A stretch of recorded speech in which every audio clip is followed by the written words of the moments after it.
Hi everyone, my name is Alex, and in this video I'm going to show you how to use HelloClient to manage your business. Our software is suitable for a huge variety of businesses, including service shops for smartphones, tablets, laptops, including car services, bike services, and overall we've got 40 types of businesses covered. With HelloClient, you can track orders and send notifications to your clients. You can print tickets and invoices and follow expenses and profits. You can organize inventory or warehouse and use embedded module point of sales. You can add employee access and set tariff rates for your employees. Apart from that, for ease of use, you can install the smartphone application. Now let us create a new company and set up the profile. First step is to sign up. Now you have to enter your name, your email,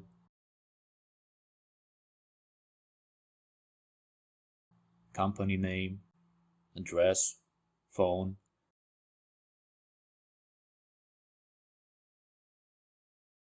and select your business type. And you're set to go. Click Let's Start. The following step would be to receive a code to your email address and enter it in the relevant field.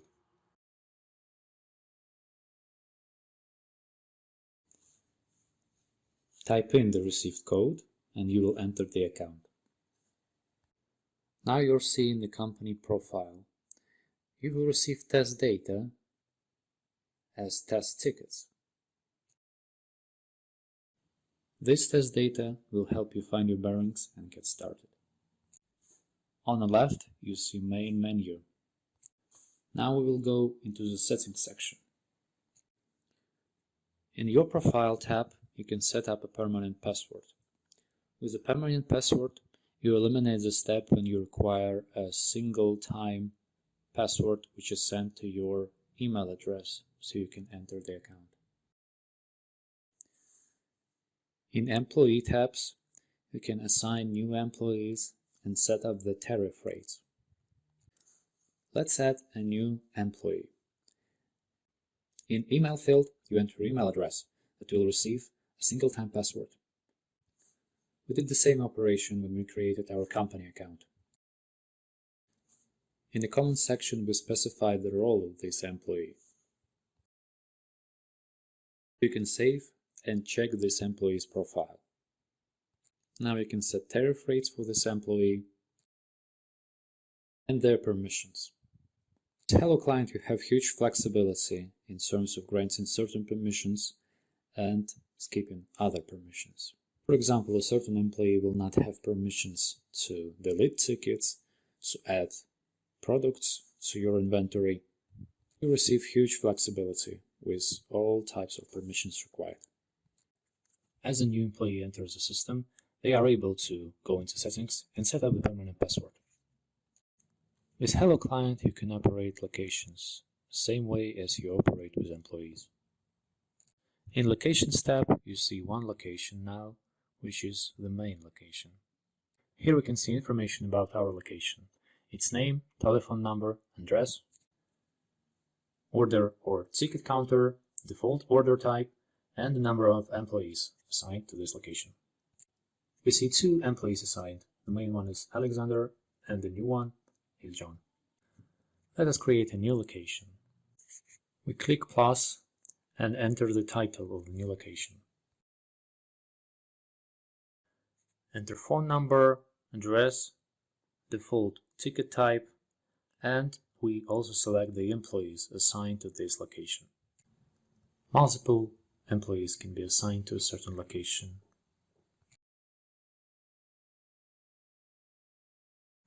This is how we create a new location, and all of the locations that we have created are available in this menu. You can integrate many services with HelloClient. To complete the step, we go into Settings, Integrations tab, and we see a number of integrations. SMS and telephony services integrations are available, and widgets for ticket status when the user can track their order. We also have got a few services in development for Telegram, email, and OpenAPI. Further on, I recommend that you check the document settings. Here we can select a document and edit it. The document editor looks like a standard text editor. Edit, view, insert settings follow the standard format. In blue color, you see highlighted unique variables. In this particular work order, we will have the text ticket number replaced by a unique digits combination for the ticket number. The same concerns the creation date and the client name. It is easy to add more variables. So we place the cursor in a particular place where we want to add a variable parameter. So for instance, we select client, referral source, and so in this particular field we see where the client came from. You can also take advantage of the preview setting where you will see how the actual document will look like. All the necessary data will be added. You can also freely add images, for example a company logo. So we select a place where we want to insert the image, we click on a cell, we can edit the cell size. The particular spot where you want to add an image is optional, so you can improvise with the best design. Then we upload the image and place it into the work order.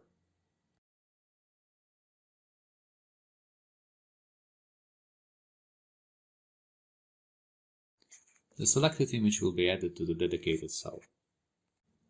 And now we need to save the template.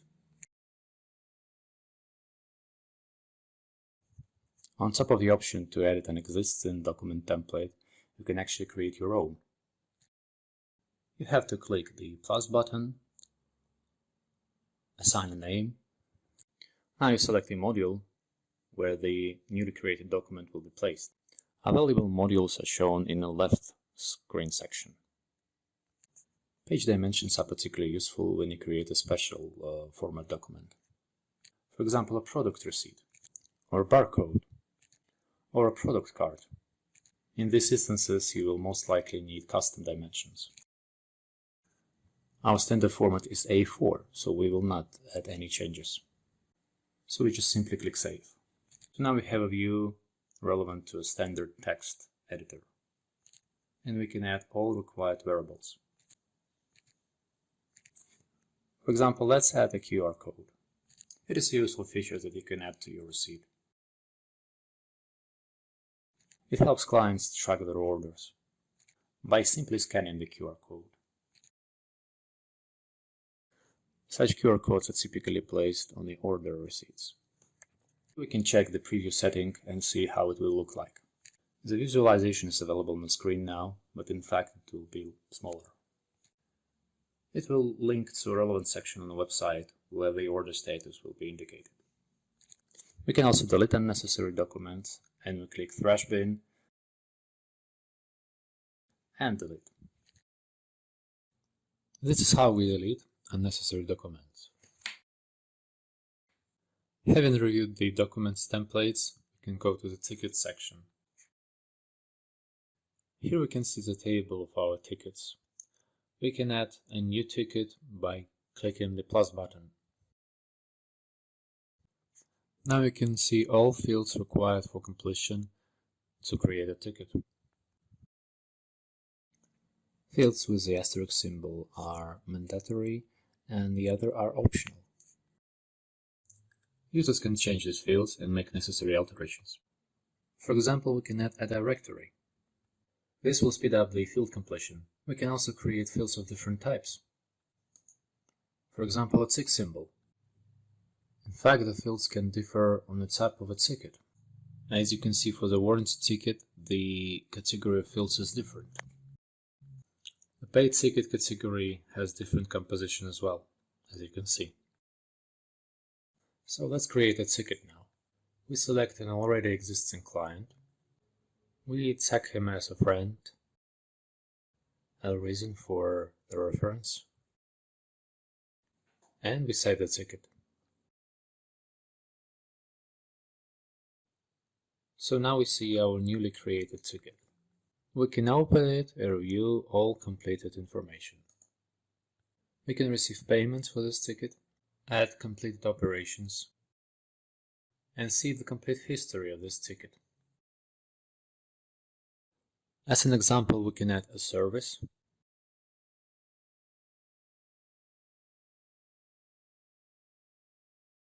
And we complete all data relevant to this service, specifying price, cost. We can also specify discount and warranty for this order. If required, we can add the quantity and the assignee. Let's add our newly created employee, John.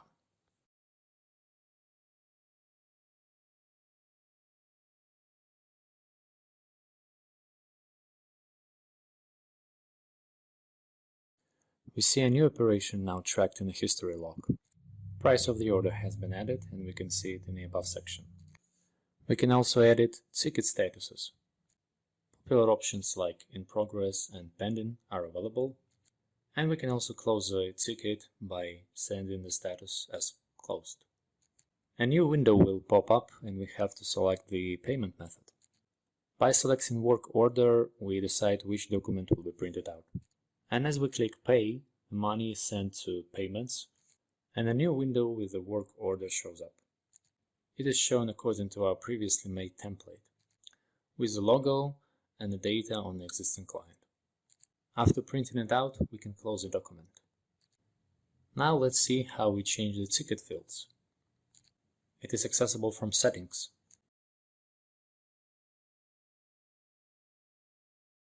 Here we see all fields used in the ticket itself. We can create a new field and assign a name for it. And we can also select the type, for example, single line field. Multiple other options are available, like number field, date, email, and other. For example, the email type is particularly useful for companies that repair different appliances and smartphones. We can also assign a handbook, and then we click Save to implement the changes. These were all fields relevant to our tickets. Other fields are useful for client profile creation. They are available from a separate tab. This is done in the same easy and comprehensible way as we create new ticket fields. Now let's check the status settings. Here we can see all statuses available. We can edit these statuses, rename them, and change the color codes. We can also archive certain statuses and de-archive them when necessary.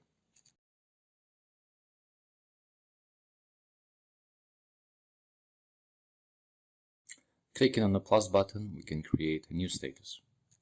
Those statuses that signify a closed order require ticks in these fields, as shown on the screen now. For example, accrues salary calculates an employee's salary. Shows up a payment dialog, brings up the payment completion menu, and closes a ticket is self-explicit. We can also change the order in which the statuses are represented.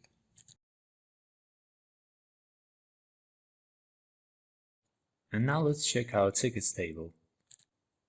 Here we can see all our tickets. We see ticket number, ticket status, completion deadline, and for example, when its status is closed, we don't have any deadline set.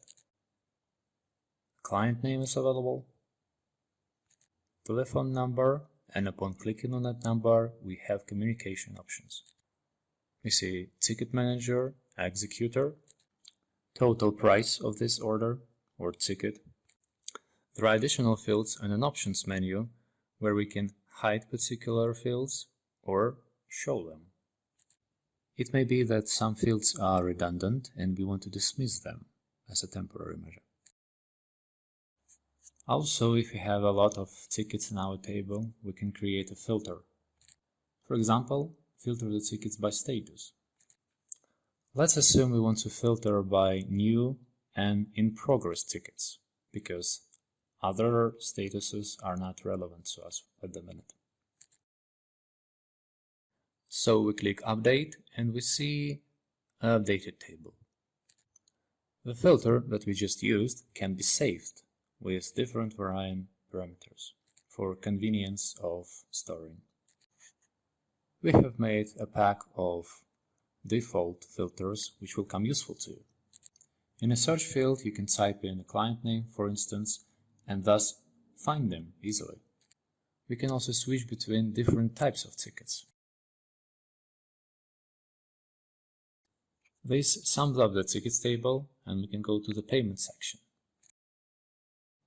We select payments in our left-hand menu, and here we can see all our payments.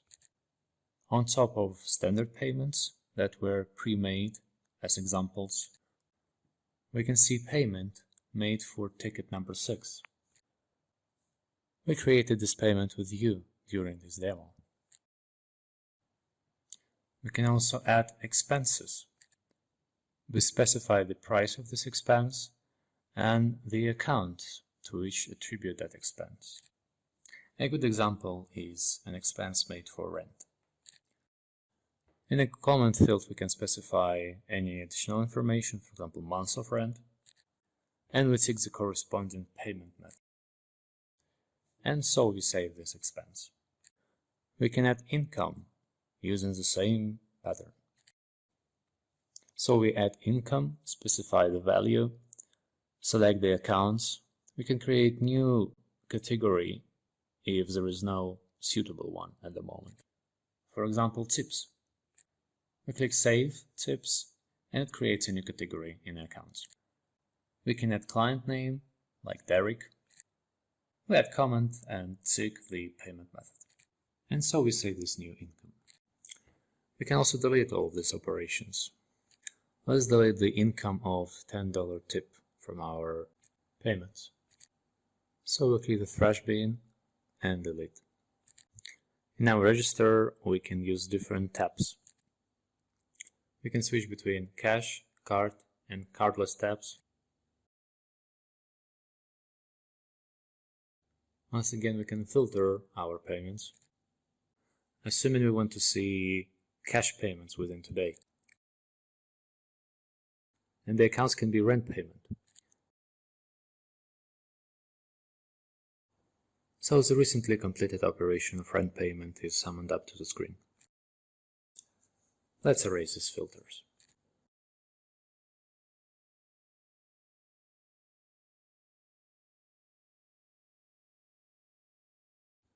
This completes the payment section.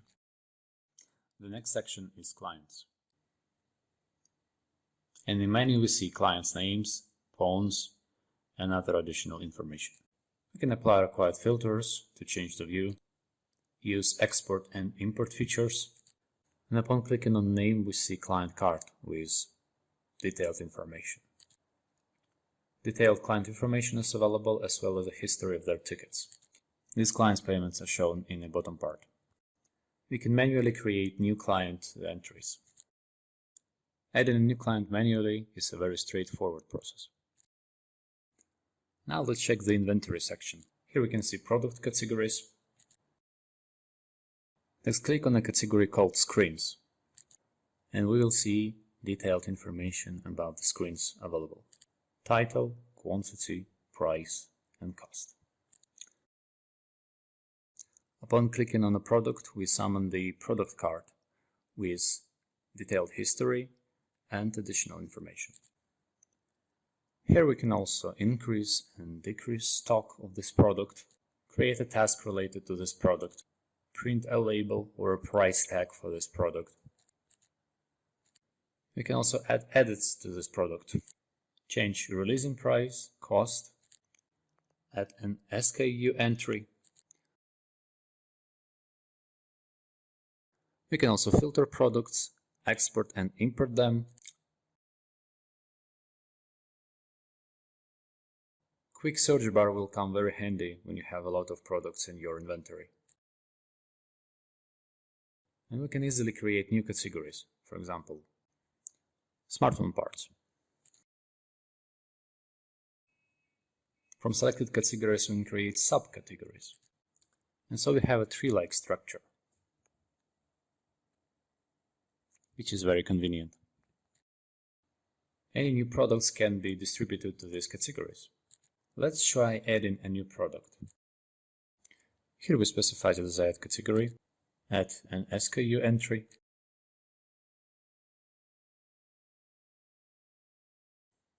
the quantity that we add, retail price, and our supply cost from our supplier. If I tick add expense, the expense that we incur for this product will be added to our register. We specify the warranty term, and if needed we can add a comment. A pop-up window will show, and it will add our expense to the register. The total price is calculated automatically, and we add the accounts of this expense, in this case parts. And we can add a comment for this transaction. And specifying the payment method, we click Save.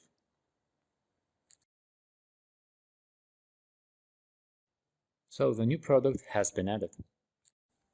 Now we can check our register, and we can see the accrued expense of $1,750 with our added comments.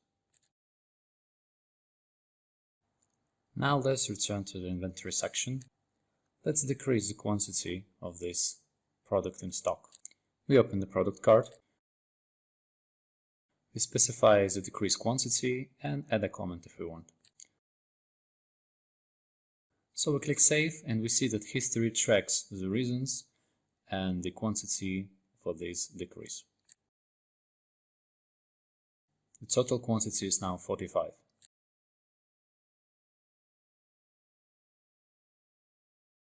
Now let's review the sales module. This section is called Shop. We can access this section using the left-hand menu. Here we can see all our sales, and we can filter them by date. Let's add a new sale. We click the plus icon. We select the product, for example protective glass. We specify release price. Here we can see previously entered release price, supply cost. We can add discount, warranty term, and we specify the release quantity. We click Save, and in the next section we accept payment for this product sale. This pop-up menu requires that you enter the payment method and the documents for print. And as we click Save, we see the final screen summing the product that we sell, the payment that we receive, and more details. We can also check if this payment was accounted for by visiting the payment section. We see the payment here and the list products.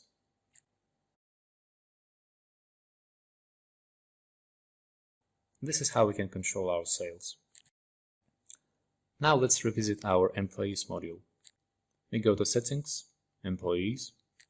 We select a particular employee, salary, and here let's break down how the salary is accounted and calculated. Here we have 4 possible methods of salary accrual. An employee can receive salary as a manager for creating a ticket and receiving a share, for example 10%.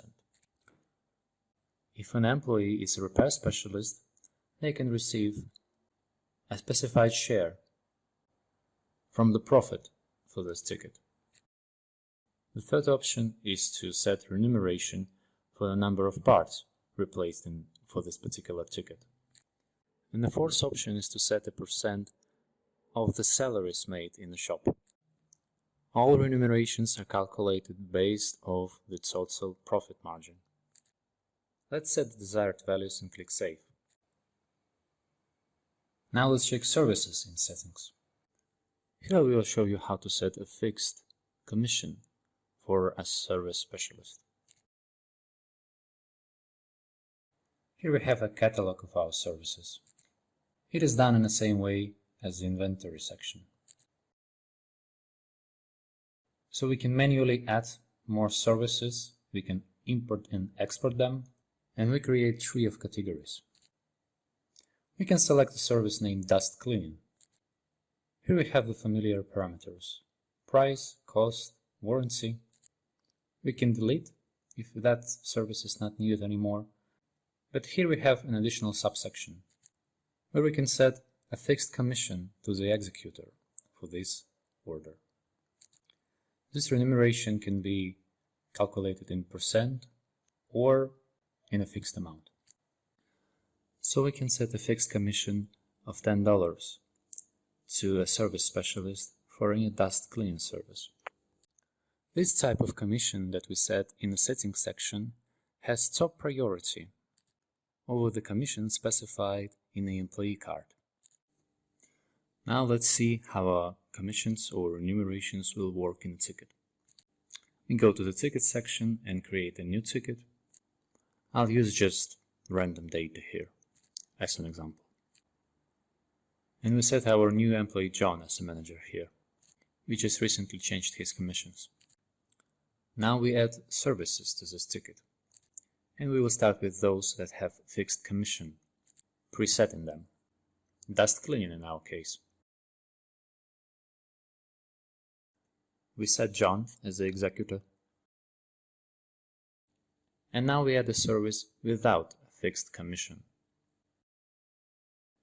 For example, screen replacement.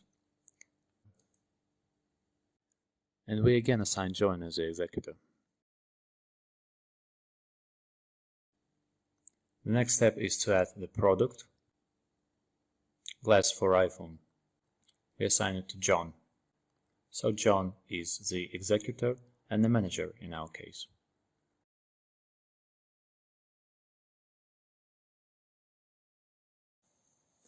Now let's close this ticket. We select cash as the payment method. We won't print any documents, and we click pay, as if we received the payment. The ticket is closed. Now let's check the payment made for this ticket. And so we can check how the commission was calculated for our employee. We go to Reports, Salary, and here we see 4 operations. The first accrual is the manager's accrual. John has 10% indicated as his commission for this ticket. This is how 10% were added. The second entry is the commission for the product sold with this ticket. 10% from a profit margin. The third entry is a fixed commission of $10. Because this service has got a fixed commission. The repair specialist's commission. In the fourth entry, we see that the employee's commission was calculated based on the employee card. So he received 20% commission of the service rendered. On top of that, in the employee commission card, we can assign a bonus for this employee. For example, $10 tips.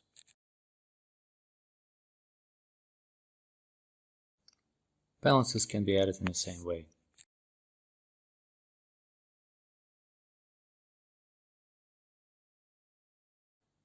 We can pay out employee's salary from this section. We have also developed a smartphone application for your convenience. Thus, you can control your business even when you are away from the office and on the road.